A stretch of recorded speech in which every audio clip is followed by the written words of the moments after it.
طلحہ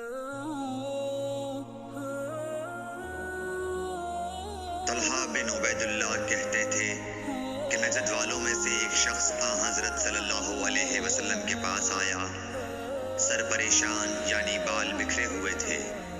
ہم اس کی آواز کی بن بناہٹ سنتے تھے اور ہم سمجھ نہیں پا رہے تھے کہ وہ کیا کہہ رہا ہے، یہاں تک کہ وہ نزدیک آن پہنچا جب معلوم ہوا کہ وہ اسلام کے بارے میں پوچھ رہا ہے۔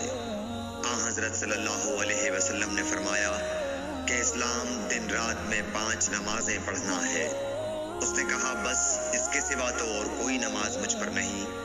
آپ نے فرمایا نہیں مگر تو نفل پڑھے تو اور بات ہے۔ حضرت صلی اللہ علیہ وسلم نے فرمایا اور رمضان کے روزے رکھنا۔ اس نے کہا اور تو کوئی روزہ مجھ پر نہیں ہے۔ آپ نے فرمایا نہیں مگر تو نفل روزے رکھے تو اور بات ہے۔ طلحہ نے کہا اور حضرت صلی اللہ علیہ وسلم نے اس زکوٰۃ کا بیان کیا۔ وہ کہنے لگا کہ بس اور کوئی صدقہ مجھ پر نہیں ہے۔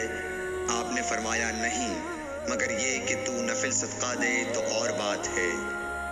پھر وہ شخص پیٹھ موڑ کر چلا گیا، یوں کہتا جاتا تھا قسم خدا کی میں نہ اس سے بڑھاؤں گا نہ گھٹاؤں گا۔